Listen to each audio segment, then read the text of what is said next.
was fighting Pereira, he got the one back. And I was in the crowd watching, and then the full year later, I'm there again, but also Donald Trump was there. And I didn't think about it, but when he was there, I was like, oh snap! Like gave him a little wink and then carried on going. I saw Candice Owens there as well. These are people obviously I'm very like I like to kind of understand what's going on with certain things. So I look a lot of like I've seen a lot of like Candice Owens podcasts because she can be quite controversial. Yeah. But I like some of the stuff she says. Not everything, but I like some of the stuff she says. I like to try and understand some of the stuff that I'm against, but she says. Obviously Donald Trump as well. Donald Trump, any differences when you see him in real? No, he's still Donald Trump, and I'll tell you now, no matter who's fighting on that show, nobody gets a cheer louder than Donald Trump. In Miami, every time he stood up, he just stood up. The crowd goes nuts. Yeah, nuts. And then he sits back down. It's just like quiet. And obviously, like you got the key fighters that come out, and it's people making noise, but it was nothing. They got nothing on Donald Trump, man. Wow, he's loved over there. He loves America. Yeah, he does. And you can see, like again, however you feel, on whatever side you land on with regards to him. If you look into a lot of his history and what he's done,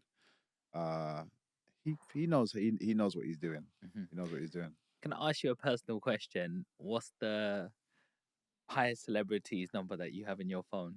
The who? The biggest celebrity. The biggest celebrity that you probably got on your phone.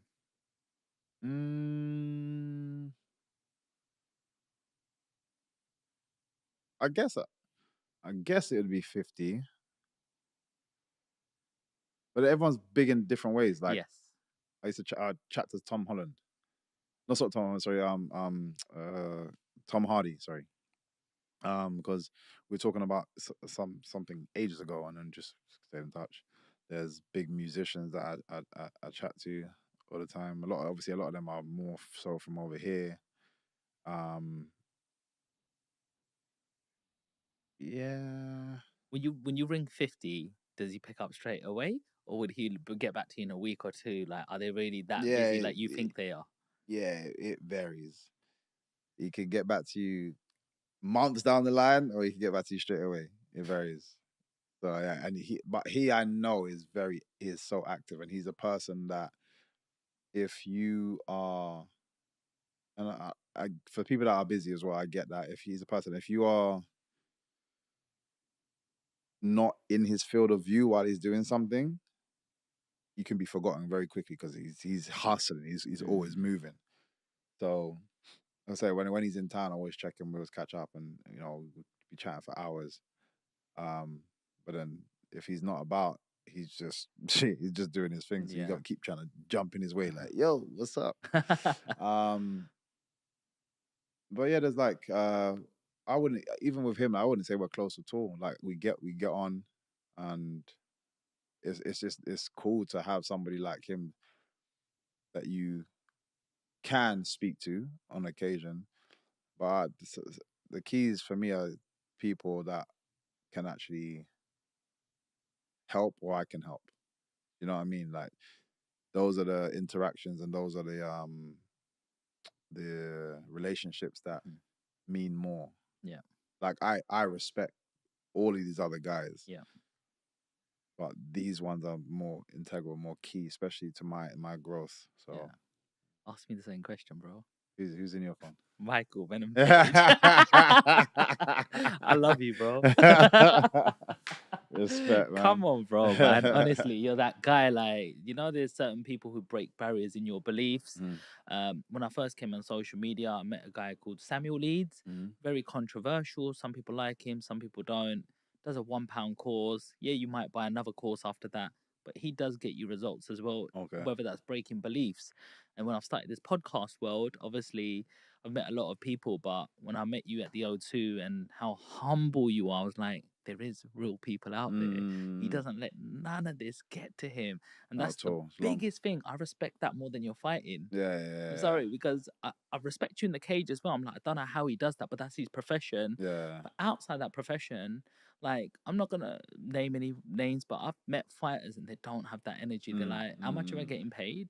What's in it for me? Yeah. And then cut off straight after. And it's just Yeah. like, you just feel, you know, a bit different.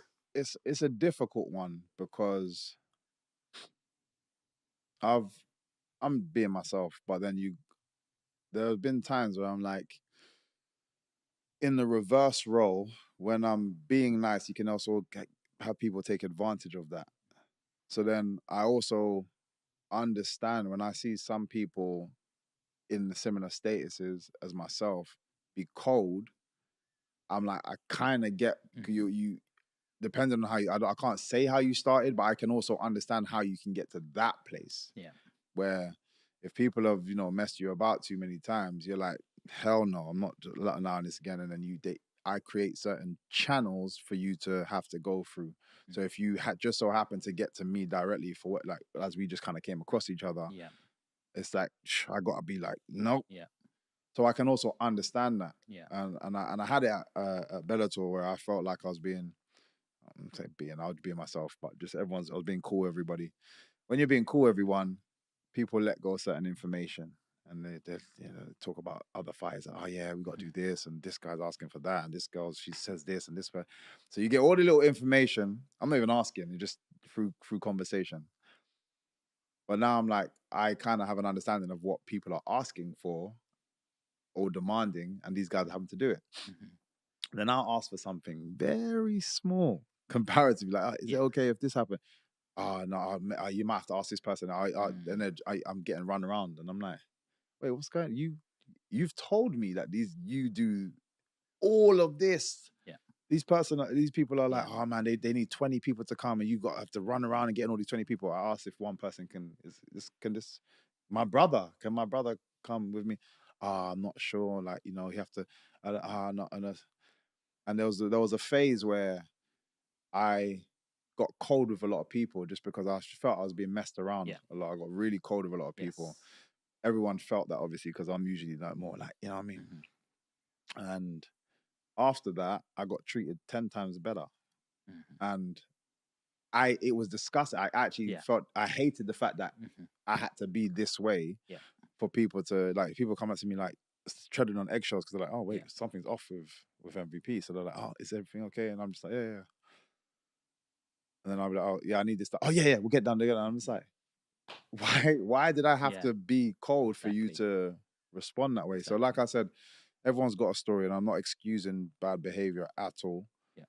Because I don't feel like I need to do that. But I also can understand how you can get to that place. Yeah. Some people, not everybody is. Some people are just like that, and they're just, in my opinion, they're just assholes. So it's them. But I can get when you're having to be that way as well. I totally do get what you mean, because sometimes I'll have a bunch of people just come straight to me and go, can you just tell me this? It's like they want a piece of you straight away. Yeah. And sometimes I like to ask something back, and I'm like, sure, what is it that you do? This. Oh, I need a little bit of help in that. Can you help me also? And then when they go, oh, we can talk about that. I'm like, you're not giving me that same energy. Yeah, we can talk about what you can do. Like, that's what I've had to learn, because before it's like sucking your energy, sucking your energy, giving. And then when you ask for one thing back and they don't, it actually, well, for me, it hurts me psychologically, because I've done so much for you and other people. I give out good energy. Why can't I just receive it back? 100%. We're all human. Why can't we have that exchange? Balance is important as well. It can't just be one way. But yeah, I can totally relate to that. Before we wrap this one up, we've got to talk about a very important fight, the Ian Gary fight. That was the last fight you had? Yeah. Yes, what a fight that was. Yeah. Wow, talk to me about that one, Michael. It's a weird one, because, and again, I don't want to appear to be making excuses, but I didn't feel myself. I'm going to keep it very simple. I wasn't my complete self. I'm still analyzing exactly the different things that was going on. What does that mean? So just mentally, I wasn't in the right space, and it had nothing to do with him. And this is what I'm saying. I'm trying to analyze it, because it didn't feel like it was him that did anything, but an example of this is when I got to the weigh-ins. Not was the way. Yes, the press conference. Sorry, I love that atmosphere, man. It's crazy. I just like, yeah, I love see people getting hyped and stuff, and it makes me want to fight like even more.